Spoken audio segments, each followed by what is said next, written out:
Oh, this dance company is so elite, they even have a documentary that was just released on January 29th.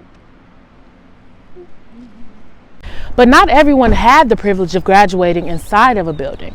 Some had their graduation right here, in this very parking lot.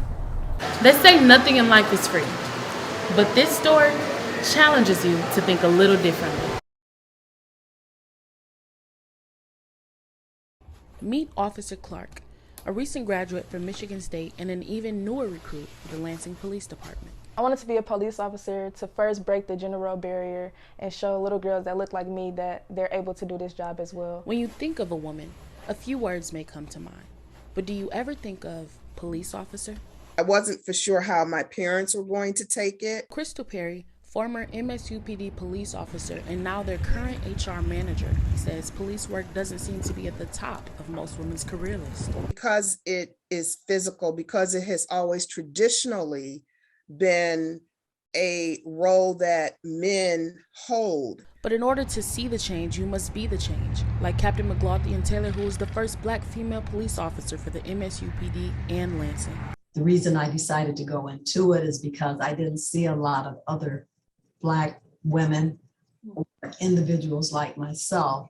Individuals like herself and Officer Clark. So we need to have officers that reflect our community so that our community feels comfortable and working with us. Starting in March, in honor of Women's History Month, the MSUPD will begin promoting the 3030 initiative. What that means is that by the year 2030, there are certain goals that will be met. And that means increasing women in policing to 30% by 2030. A lot of it is all about mental strength. So if you have the mentality, the correct mentality, and you're able to go in and have the I can do it attitude, then you will be able to get through anything. From East Lansing, I'm Deborah Marshall, Focal Point News.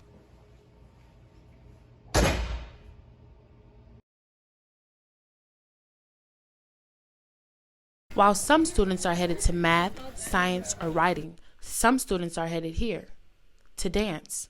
Dance director Claire Martinez has made her mark for the 5th year in a row at Everett High School. She's danced since the age of 3, so she knows firsthand how important it is to include dancing not only as a hobby, but also into an academic career. It serves as an outlet creatively, emotionally.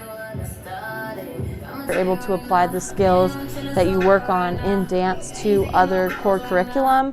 So you have a sense of discipline, you have to understand how things function.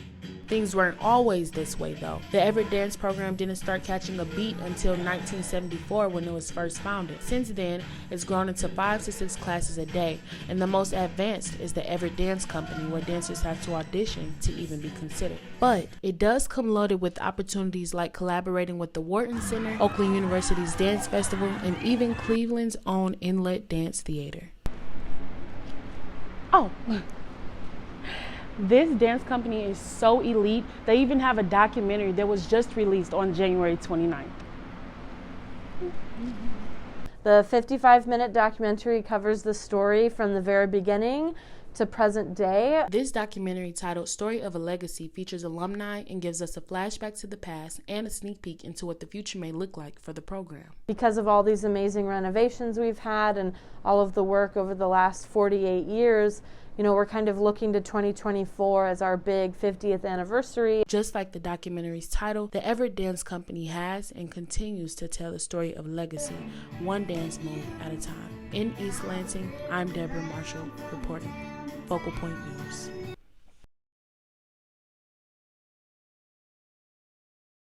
After 2 years of graduating in a not-so-personal way, the personal route has returned. Meet Sean Holland. He's one student among many who will be graduating this May. It's been a long journey. It hasn't been an easy one, but it's had so many, triumphs. I've had some failures, but we've learned from all of the situations. Even though getting a college degree during the pandemic wasn't the easiest thing to face, he'll not only be able to celebrate that accomplishment, but now he can do it face to face. In person, you can.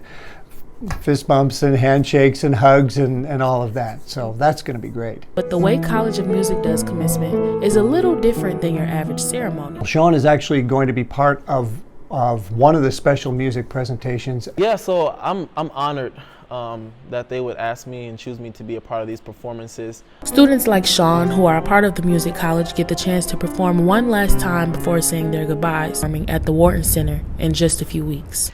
But not everyone had the privilege of graduating inside of a building. Some had their graduation right here in this very parking lot. For my graduation, it was outside, and there were multiple graduations outside in the area. Anna Johnson, a recent graduate from Michigan State, was one of the students who graduated in the parking lot of the Spartan Stadium last spring. As a kid, I always looked for my family whenever I did something school related. And so that was definitely one thing that I missed, just being able to kind of like turn around and see them right there. She shared it wasn't what she ever pictured her graduation to look like, but Sean says, you accomplished your goal. You came to do what you set out to do. And I think that's the most important part. Oh, and one last thing for you graduates this May. So congratulations. Definitely take it in because it's been a while since anyone has been able to do this. So it's almost kind of like a new MSU milestone. Yes, one new milestone, one note at a time. I'm Deborah Marshall reporting, Focal Point News.